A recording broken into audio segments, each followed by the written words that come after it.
Good morning, my name is Chris Adam with Youth Pledge for Employers, and I'm delighted to be joined by Kerry Phelps from Qube Learning. Hello there, Kerry. Hi Chris, how are you? Yes, I'm not too bad. Thank you for joining me this morning. And I guess my first sort of question has to be really, can you tell us about Qube Learning and what it is you do? Yeah, so Qube Learning are a private training provider. So predominantly we do apprenticeships and traineeships. And then another part of our business is Qube WorkFit, where we work with job centres and referral partners to run courses for people who are looking to get into work. Fantastic, thank you. I know it's never easy to describe what your organisation does concisely in a sentence or two, but I think you've done that really well. Fantastic. And can you just give me a little overview of sort of the hierarchy, the roles, that are within Qube to sort of deliver on those different fronts? Yeah, so we have our senior management team who sit at the top. They make all the decisions, all the directors and stuff, and then they feed down. So then we have a business development team who will do all the marketing side of things and getting the contracts and stuff like that. We've then got the delivery team who deliver, so it'll be like made up of tutors and all the people that do all the nice delivery and things. And then you've got the WorkFit and traineeship team, which is the employability team, which is where I sit under. And we're made up of tutors and sort of administrative staff doing all the advertising. So where the apprenticeships are separated over two teams, the employability team, we do it all in-house essentially. Oh, brilliant. Again, I know that's never easy to concisely summarise. Yeah. Again, thanks for that. And if you had to, and I know from the different roles you described there, different roles will require different skills and experiences. But if you had to maybe look at the sort of the working culture within Qube and you had to think, okay, what kind of personality traits and what kind of sort of skills would someone need to work here in this organisation delivering on the fronts you've described? What kind of traits do you think they would be? So I think it depends on what area you are working with. You need to be adaptable in all areas because we do deal with a variety of people. We deal with younger people as well as older people. So we need to be able to always adapt our approach for who we are talking to and just being friendly, organised. We are a remote company, so we all manage our own time sort of in-house, so being organised and having those skills is definitely beneficial to us as well, and just being friendly, I think, and always communicating is key in any business, I think. No, that's brilliant. I completely agree. I'm yet to find something that trumps communication as sort of the top skill that a lot of employers look for. I know it's going to be difficult to answer this next question, so I will prefix that in advance, and I will say that, and we'll look at your role specifically with the organisation, if that's okay. I will say in advance, I know there's no such thing as a typical day, right? I'm saying that right. I know that. But so this is a two-part question. If you had to try and describe some of the things that regularly come up for you in a typical day, what would they be? And the second part of this question is, what do the good days look like and what do the challenging days look like? So part of my role is managing different projects. So we have a HGV bootcamp, which I am part of managing with. And I think the most challenging part of that is trying to find employers that want to engage with us, because we sell it is a free product that we're offering. We're giving them our past candidates for free, and that's the same with all of our courses, all our CSCS classroom-based courses and warehousing courses. All the courses we're saying, look, have these people. We don't want you to give us any money. All we want is you to tell us whether they answered the phone and if they said, I'm only doing the course for this reason. But we always find that it's really hard because they think we're conning them, but we're not conning them. And I find sort of, especially being a young sort of female, trying to contact big Brawley builders for our CSCS courses, for example, and again, HGV, contacting lorry drivers and sort of haulage companies, they even more don't take me serious. So I think that's quite a big barrier as well. So typically my day going sort of managing 2 inboxes. We've got the HGV inbox as well as the job seeker inbox, and then I've got my own inbox that I manage as well. And we sort of go in and around them we contact employers, we contact students, so we'll book students onto courses.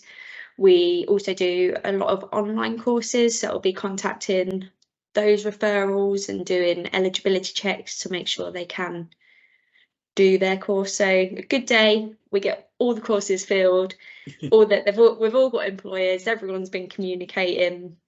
Bad day, we get one student turn up to a course, we've then got to try and ring around the rest of the students that were on the waiting list to get them to come in.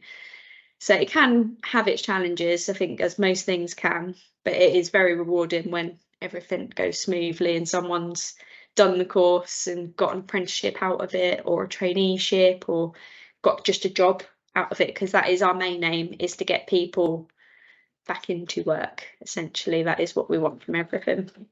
I was going to say the reward at the end of it must be worth all the challenges, as you say, to see someone engage or re-engage with employment in some form. As I say, I can't help but give you a little bit of a warm fuzzy feeling inside. Yeah, it does. It's really nice. And with one of our students on our HGB bootcamp, he had a really hard time.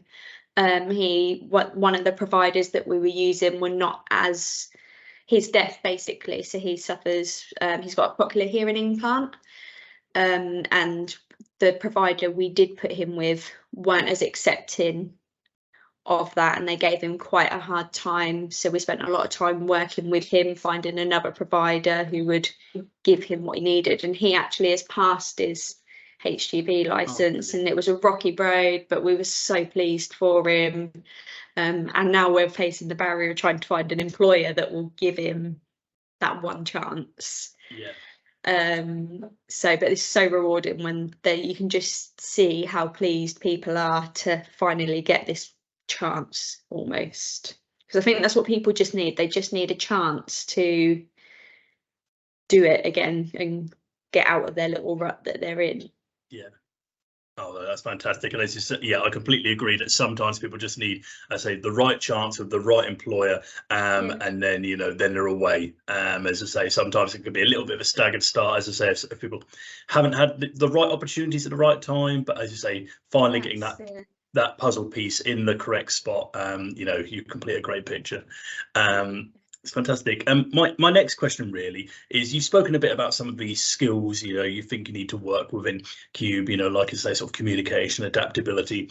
Let's imagine tomorrow you were going to be bringing in, Kerry 2.0, or, not you completely original, but imagine you were looking at the sort of CVs of someone to do your role, a young person. I say, what other things would you like to see on a CV, alongside them saying, I am adaptable, I have got good communication skills?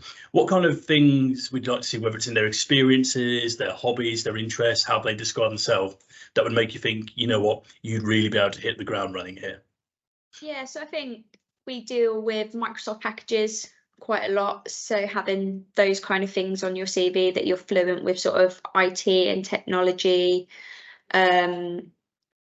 We do require a driving license sometimes, because we go to different sort of employability events to meet face to face with our students, or like this week I was in Kings Lynn and I was supporting one of the tutors with their course because they were having technical difficulties.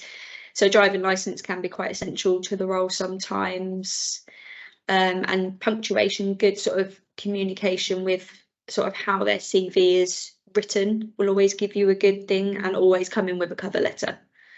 Always send in a cover letter, because that gives you a bit more insight into what someone is looking for in their career as well.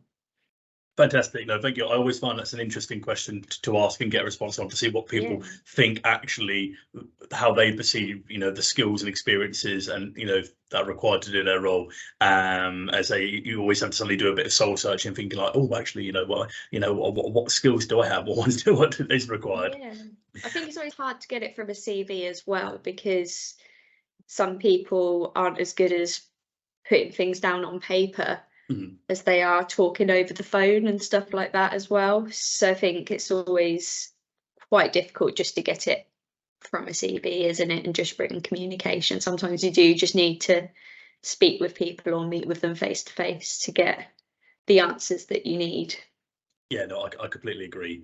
And so going on to my final question, really, and I asked this to sort of all the people I've done these employee talks with, is let's imagine you could go back and speak to, you know, let's say 17, 18-year-old Kerry, you know, you're about to go out on your career journey, taking into account, you know, the successes you've had, maybe the mistakes you've learned from, and all your experiences. What is the one piece of career advice you would give to your younger self?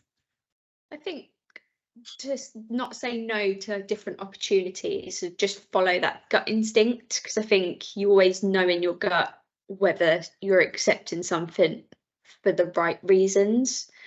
So just not, if you sometimes you take being scared as a bad sign, but actually it's not always a bad sign, and good things can come out of those big steps that you do take.